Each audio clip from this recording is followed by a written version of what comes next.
From the White House in the office of the President of the United States, we present an address by Dwight D. Eisenhower. This is the farewell address for President Eisenhower, whose 8 years as chief executive come to an end at noon Friday. Mr. Eisenhower has chosen this time for his final speech. Ladies and gentlemen, the President of the United States. Good evening, my fellow Americans. First, I should like to express my gratitude to the radio and television networks for the opportunities they have given me over the years to bring reports and messages to our nation. My special thanks go to them for the opportunity of addressing you this evening. 3 days from now, after half a century in the service of our country, I shall lay down the responsibilities of office as, in traditional and solemn ceremony, the authority of the presidency is vested in my successor. This evening, I come to you with a message of leave-taking and farewell, and to share a few final thoughts with you, my countrymen.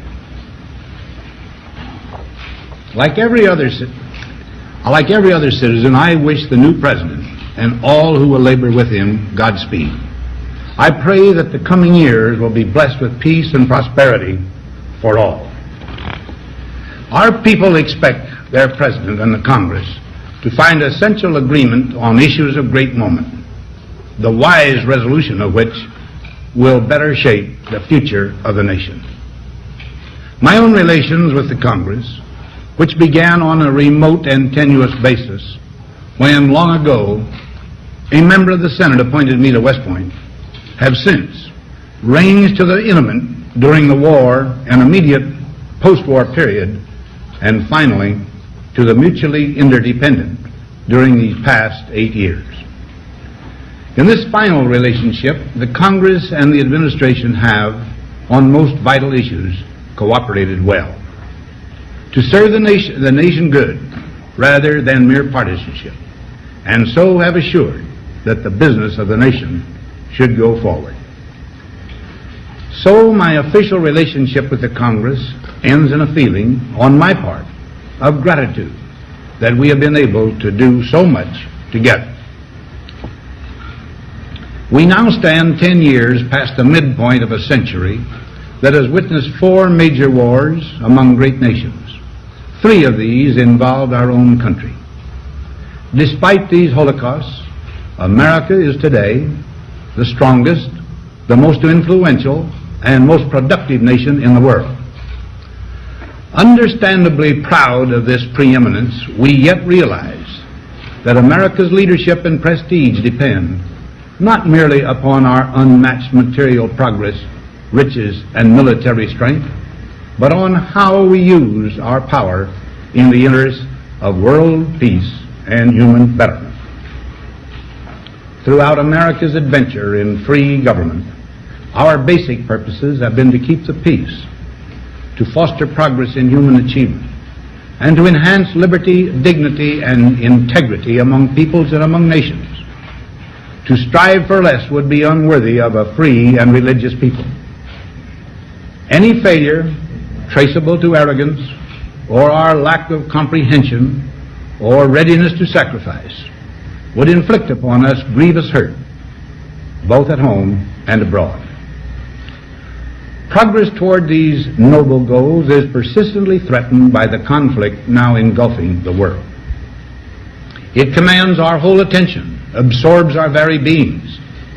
We face a hostile ideology, global in scope, atheistic in character, ruthless in purpose, and insidious in method.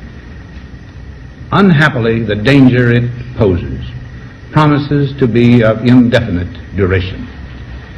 To meet it successfully, there is call for not so much the emotional and transitory sacrifices of crisis, but rather those which enable us to carry forward steadily, surely, and without complaint, the burdens of a prolonged and complex struggle with liberty, the stake. Only thus shall we remain, despite every provocation, on our charted course toward permanent peace and human betterment. Crises there will continue to be. In meeting them, whether foreign or domestic, great or small, there is a recurring temptation to feel that some spectacular and costly action could become the miraculous solution to all current difficulties.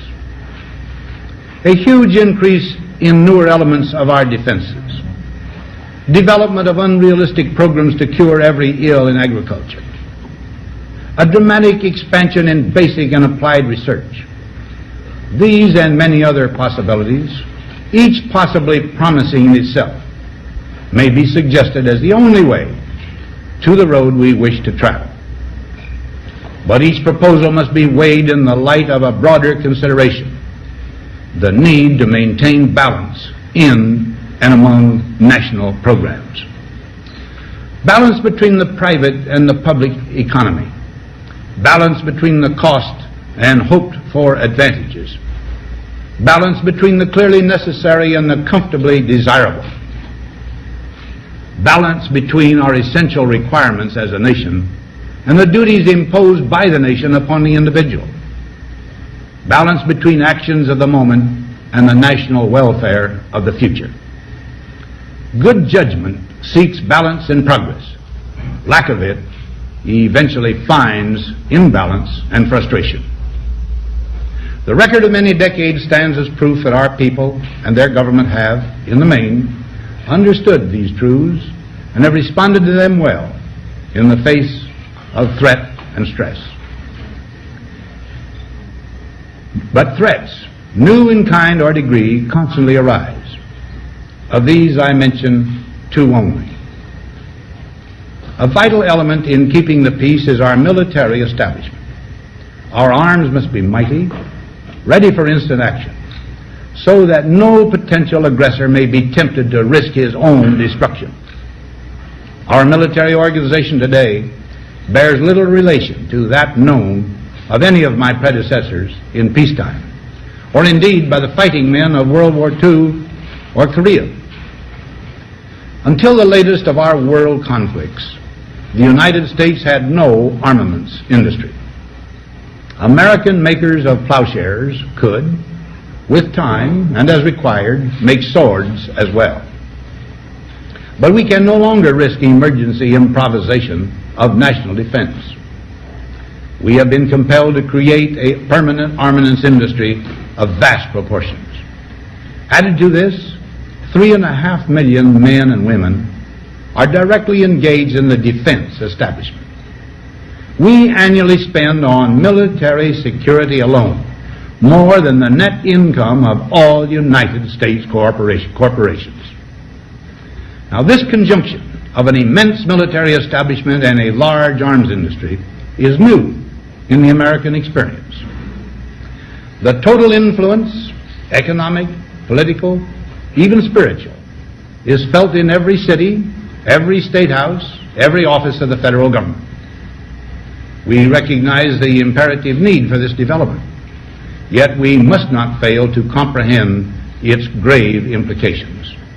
Our toil, resources, and livelihood are all involved. So is the very structure of our society. In the councils of government, we must guard against the acquisition of unwarranted influence, whether sought or unsought, by the military-industrial complex. The potential for the disastrous rise of misplaced power exists and will persist. We must never let the weight of this combination endanger our liberties or democratic processes. We should take nothing for granted. Only an alert and knowledgeable citizenry can compel the proper meshing of the huge industrial and military machinery of defense with our peaceful methods and goals, so that security and liberty may prosper together. Akin to and largely responsible for the sweeping changes in our industrial military posture has been the technological revolution during recent decades. In this revolution, research has become central. It also becomes more formalized, complex, and costly. A steadily increasing share is conducted for, by, or at the direction of the federal government. Today, the solitary inventor, tinkering in his shop, has been overshadowed by task forces of scientists. in laboratories and testing fields. In the same fashion, the free university, historically the fountainhead of free ideas and scientific discovery, has experienced a revolution in the conduct of research. Partly because of the huge costs involved, a government contract becomes virtually a substitute for intellectual curiosity. For every old blackboard, there are now hundreds of new electronic computers.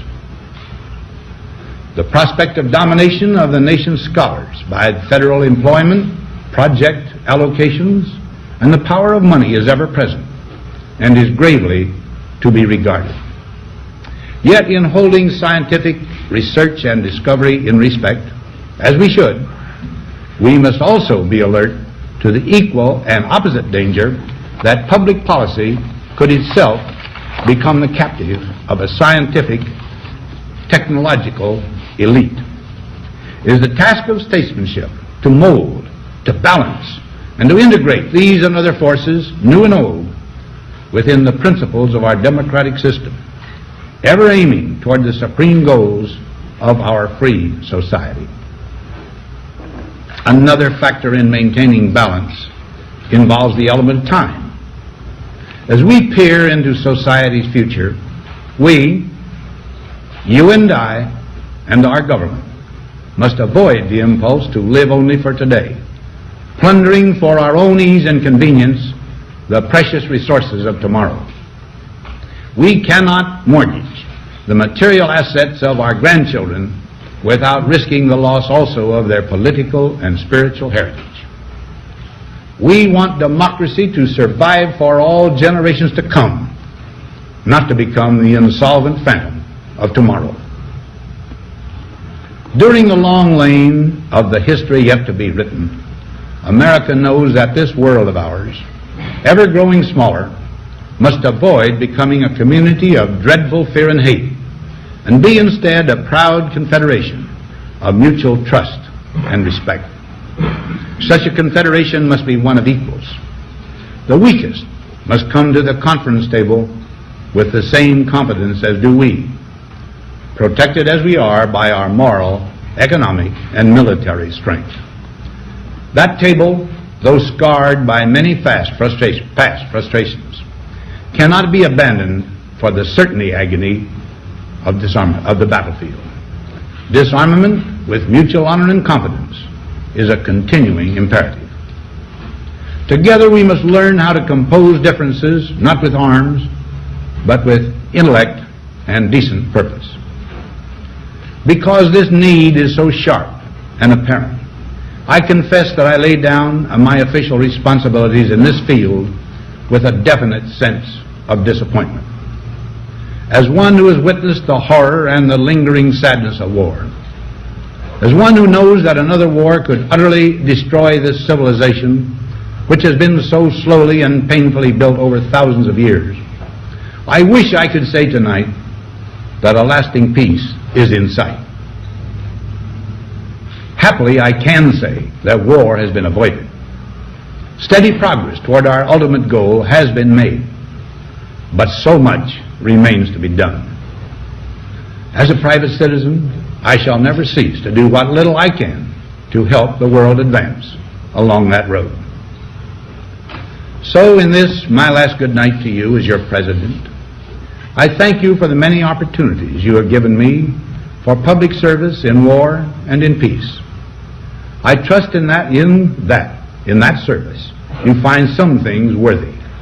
As for the rest of it, I know you will find ways to improve performance in the future. You and I, my fellow citizens, need to be strong in our faith that all nations under God will reach the goal of peace with justice. May we be ever unswerving in devotion to principle, confident but humble with power, diligent in pursuit of the nation's great goals. To all the peoples of the world, I once more give expression to America's prayerful and continuing aspiration. We pray that peoples of all faiths, all races, all nations may have their great human needs satisfied, that those now denied opportunity shall come to enjoy it to the full, that all who yearn for freedom may experience its spiritual blessings. Those who have freedom will understand also its heavy responsibility, that all who are insensitive to the needs of others will learn charity, and that the scourges of poverty, disease, and ignorance will be made disappear from the earth, and that in the goodness of time all peoples will come to live together in a peace guaranteed by the binding force of mutual respect and love. Now, on Friday noon, I am to become a private citizen. I am proud to do so. I look forward to it. Thank you, and good night.